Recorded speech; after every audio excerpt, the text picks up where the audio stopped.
One of the things that I do for clients is solve complex problems. In fact, some problems at an enterprise level so complex that they've been working on them for many years, and in fact, they may even have had regulatory findings against that particular problem.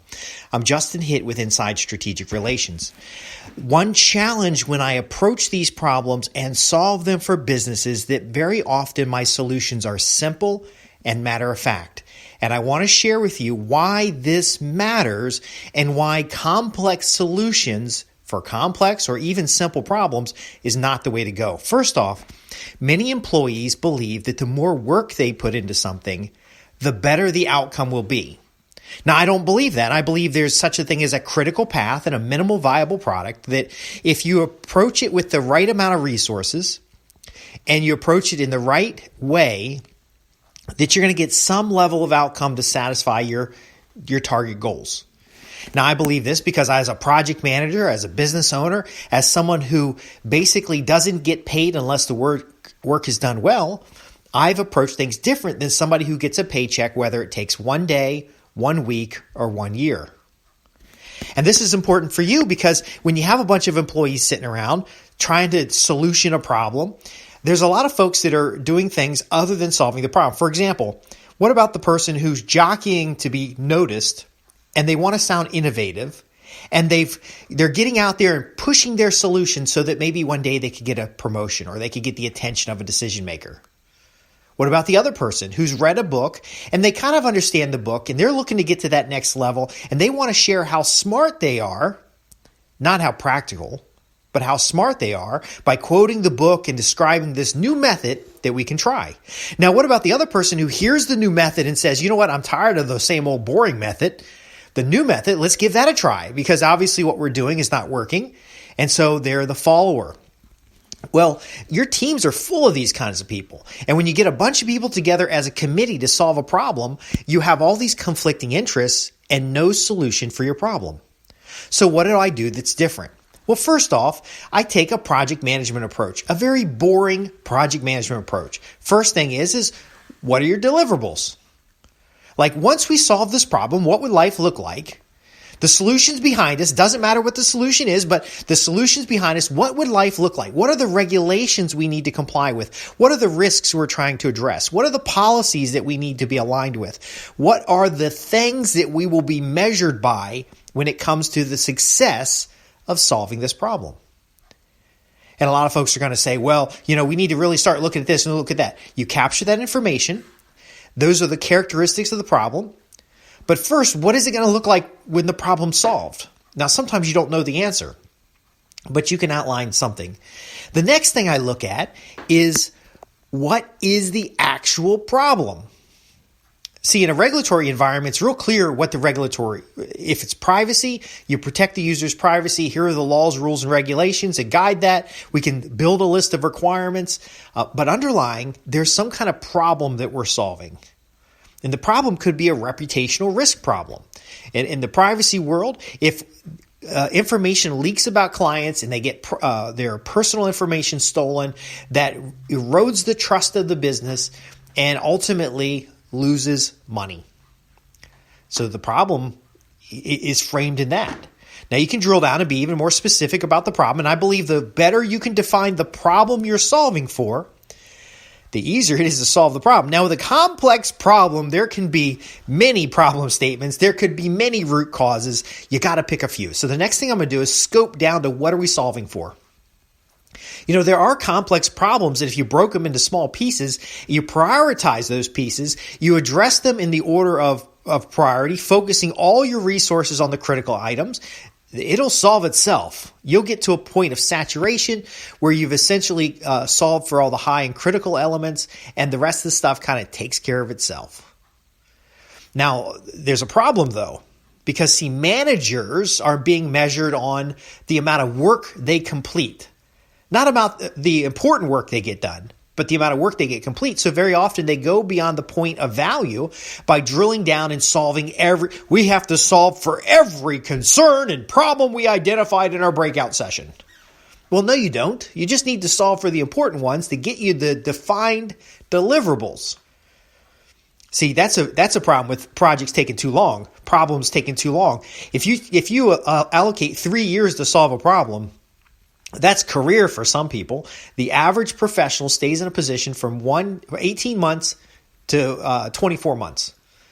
So you've got people who are upwardly mobile, meaning they get tired of all the bullshit and they move along to the next position. They're going to be gone from the point you start to the point you end if you've got a 3-year timeline. You could have a business reorg. Business reorgs happen every 36 months, every 18 months. There's a lot of factors that are going on. So what problem can we solve this week? What problem can we solve in the next 90 days that moves us towards the outcome we desire? Do you see how this works? I solve problems because I don't care if I get laid off next week. I don't care if I get promotion and move to another team. I'm going to leave behind artifacts that help us develop the solution that we desire because, again, we wrote down what the requirements are. We wrote down the problem statement. We drilled down to a root cause. We segmented, and here's the value add. When you segment the problem into pieces, prioritize those pieces, you can then focus resources on the most critical elements. We've identified the critical path. What are the core things that absolutely must be in place in order to fit the consent order, the matter requiring attention, the regulatory complaint, or the internal problem identified? When you do these things, you're drilling down more holistically rather than just getting all the work done. Now, you're going to get pushback. Again, there's the employee that gets paid for hours. They need to have a lot of stuff on their plate and they need to feel like they're involved. And the more complex it is, the more work they got to do. Now, they're going to complain about the work, but it feels stable to them. It feels like they're accomplishing something. There's the folks that believe the problem. It's a complex problem. It should have a complex solution. So when I say, look, there's 4 steps, 1, 2, 3, 4. Here's what we're going to do. Here's what we're going to do next. And here's what we're going to do to finish. They feel like it's like, oh, well, that's not complex enough. Can we automate it? It seems simple. Let's automate it. It doesn't work that way. And there's many who understand that like a SIPOC, which is a kind of an input-output through a process diagram, can represent an extremely complex process, yet most people don't have enough information there to actually execute. But again, I see it, if you can't agree on the SIPOC, you can't agree on the high-level process overview, then there's no way you're going to be able to identify the controls necessary to solve for certain risks. And if you're going to have controls, you should have a list of risks that are applicable. And if you don't have a list of risks that are applicable, then you need to go back to the process overview, because why have a process that doesn't solve problems? Do you see where I'm coming from? Now, in my experience, more than 20 years of risk management, project management, running businesses with employees, and the problems that come with that, I do have a different perspective. But you too could have this perspective, understanding that what really matters is the outcomes produced. Believe me, there's always more problems. That complex problem you have, once you solve that problem, you're going to move to a different level where there's new problems. If you are a small company and you solve the problem of consistent and regular high-paying customers, and now you got consistent and regular high-paying customers, then you're going to have a growth problem. Because you're going to see the possibility to grow the business, but you're not going to have the people to grow the business. You've shifted the problem in a sense. Now, this is different, though, than shifting the problem down the line and taking 3 years to fix something that could have been done in a month. It's the creation of new value in the organization that matters, and often that new value pushes up against the norms of the organization and starts to create other challenges. Now, again, an employee wants to be in that churn.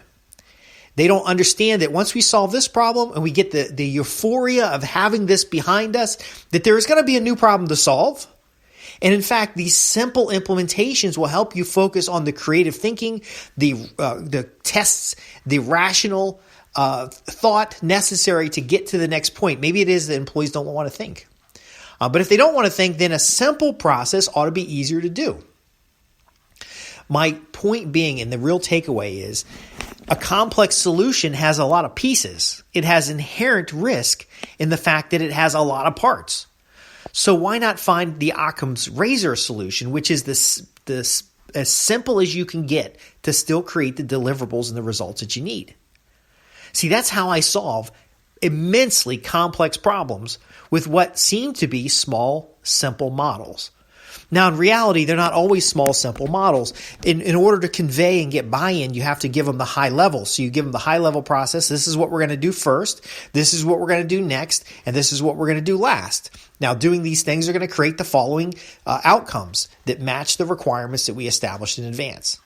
See, I gave it to you in a nutshell. But again, if I can't give it to you in a nutshell, going on for 45 minutes about how we're going to have this massive new initiative. And by the way, middle managers and executives get measured on these initiatives. And then they create the initiatives that take on many years because they like to get a paycheck for many years. Long story short, result orientation, outcome orientation, gathering of requirements, developing a problem statement, addressing root cause, prioritizing your focus and resources and efforts.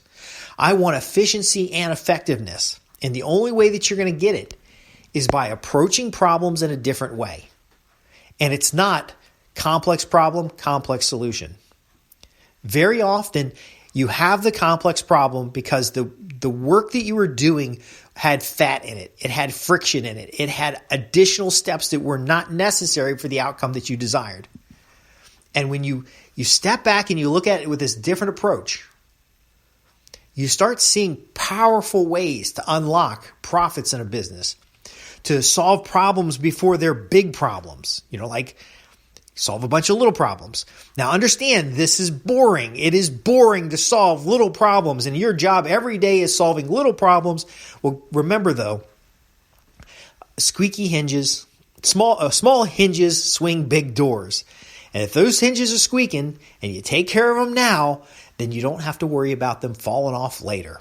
I'm Justin Hitt with Inside Strategic Relations. If you have questions about problem solving, critical thinking, performance, influence, visit www.insidestrategicrelations.com. And this has been a little bit about an approach to solve major complex problems.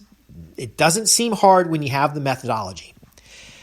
I'm here to help high-income professionals, entrepreneurs, and affluent individuals transform business relationships into profits. Thanks for listening.